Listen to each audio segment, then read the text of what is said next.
G'day everyone, welcome back to another video on the channel, and today we're here for my June monthly power rankings. Now I know Richmond v Sydney did play off last night, so technically it's allowed a little bit later than what I wanted to be at, but it shouldn't really affect the power rankings too much after that result, and I'll explain a little bit more why throughout the video.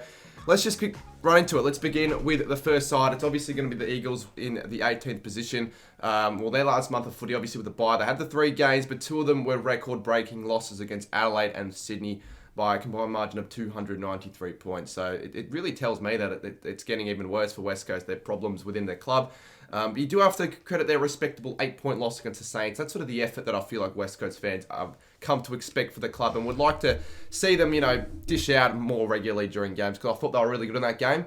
And it was, it had nothing to do with effort. It was just the fact that St Kilda were just a better side and, managed to get the win. Now, 17th position, I do have North Melbourne. This side has sort of, just lingered around this position for the majority of the year. I mean, since March, they're still yet to see a victory. It's starting to get a little bit concerning and worrying for North fans who thought that, they'd be a little bit closer to that, pushing for that outside that bottom 4 position than what they sort of currently are in a moment. We do have to give a little bit of credit to North Melbourne for some of their performances that they've been relatively competitive in. But, at the same time, they are still, really just folding. They seem like they just don't have the will to want to win games. And it was another poor effort against Adelaide. They were in it for a bit, but lost by 66 points at the end of the game. Now, Hawthorn are next for mine in the power rankings at 16th spot. They were looking at maybe overtaking Carlton or maybe even pushing a couple of spots after that really impressive win over Brisbane. And they're just really fast with the footy and really exciting to watch them play. But their last 2 performances have been quite disappointing. I know they're not expected to do too much this season, but I did expect a lot more from the Hawks in both of those games. Losing by over 10 goals to 2 average, mediocre clubs is a bit of concern, to be honest with you, for Hawthorn in a way. I'm not sure maybe James Sicily is really that big of a loss for them, because I feel like in the games where he does play, Hawthorn are a completely different side. But when he isn't playing, or at least as of late, they certainly look like they've missed him. Honestly, from 16th position onwards, it is a little bit more difficult. There's nothing that's, I wouldn't say, straightforward. I'm going to go the Gold Coast Suns. Now, it does sound a little bit, not harsh, but just a bit weird having them in this position after, their last 5 or 6 weeks of footy have been really promising.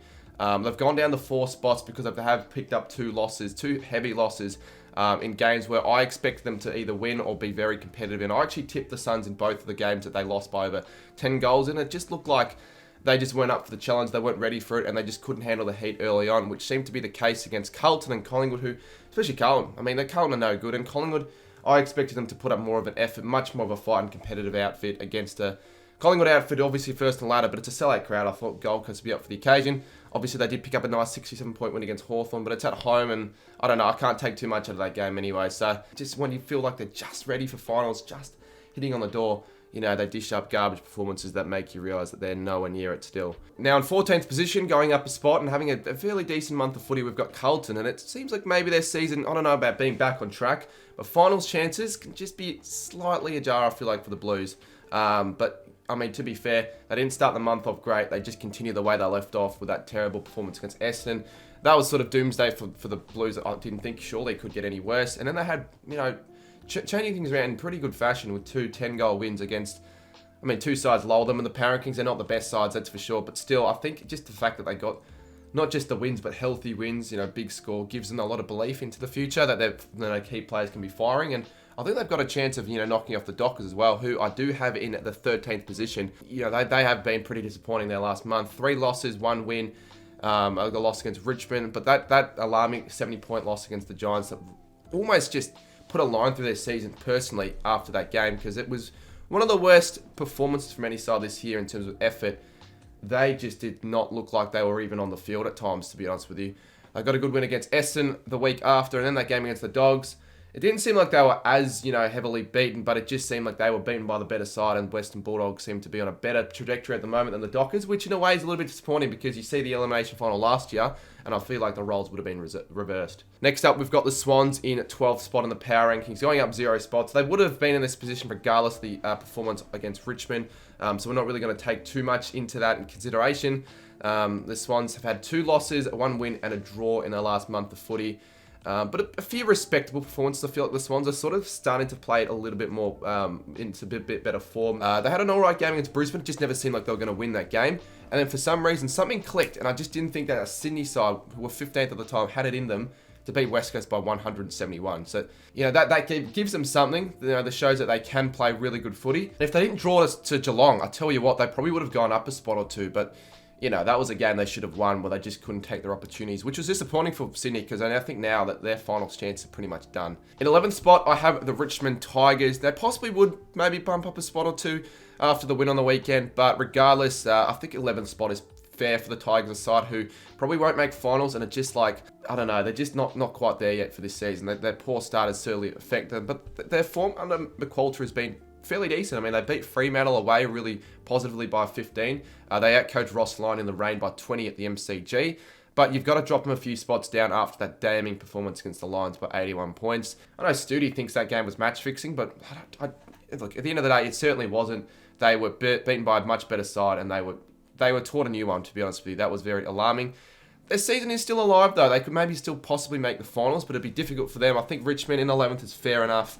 Maybe up a spot or two, but I think after that poor loss, keeping that spot for now. And they're still quite a fair bit out of the top 8 as well. Going down 3 spots since the last video, we've got the Saints in 10th. It's been a very concerning month of footy, particularly the last 3 weeks for the Saints. The form you can certainly see quite a fair drop-off. They did beat the Swans in a game where I still thought that, St Kilda weren't at their best at. They just sort of found a way to get that win in that, end of the third quarter, last quarter. It was really impressive the way they got that going, but I feel like for times the Saints were a bit outclassed, but the pressure was there. Against Richmond, I thought that game wasn't too alarming. I just thought that certainly a game that we could have won, that we just couldn't take our chance in the rain. Against Brisbane, that was even more disappointing. And even though we beat West Coast, I think that was the most disappointing game of the lot. So I just feel like for St Kilda, the performances are slowly getting worse. And whilst they're still 5th on the ladder, remarkably, that 5th spot will get claimed up and we'll be slewn out of the 8 if we can't find a bit of form. And I think St Kilda's form right now is a form of maybe even a bottom 7-8 side, like the way that some of our, performances have been. And an 8-point win against West Coast, well, geez, I know West Coast were good, but we were just so far off it. So I think St Kilda in 10th is fair enough. Now, this side has arguably been in the best form in the last month. Obviously, if you take away Port and maybe Collingwood, we've got the Giants. They're as deserving of a 9th spot as any side. And if anything, maybe harsh not being the 8. I'll still be a bit wary of the Giants for now, since obviously they're a side this year never really expected to do too much. And I still don't have enough trust this season with the Giants, especially if they do want to make finals. But they've won 3 wins on the trot. Good win against North. Good win against Freo. Well, massive win against Freo. Their capabilities of scoring those both games were pretty impressive. And then a 2-point win against Melbourne in a game where probably they weren't the better side in the contest, to be fair, but they just had the knack to win. Their defense was extremely solid, and they were just more efficient when they went inside 50, and then they scored more points than Melbourne. It's as simple as that. And the Giants currently are going really well. Now, this side's really hard to read this season. We've got Geelong in 8th position. I feel like Cats fans probably are fine with this spot. I don't think many think that they've been better than an 8th place side in the power rankings this year, because they've just been either really disappointing or quite impressive. They can have those bursts where they look like their 2022 premiership best, which you saw against Port Adelaide in that first game of the month that they played in.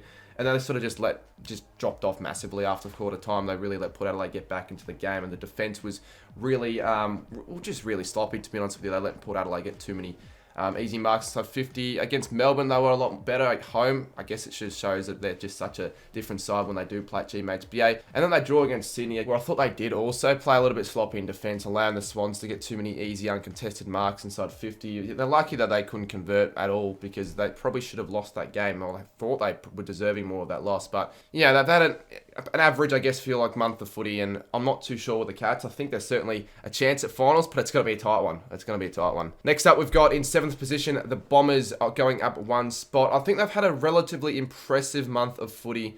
Apart from the one game, I thought against the Dockers, where I thought they were really poor, particularly in the last 3 quarters. They got the good win against Carlton, in a Carlton side at the time that just could not score or could not win the ball or do anything at all to save their lives. They were in a massive downward spiral. And then they got a 4-point after-sign loss against the Power. I think they were still a fairly respectable effort from Essendon, and they probably deserved to win. I thought they were the better side for most of that game.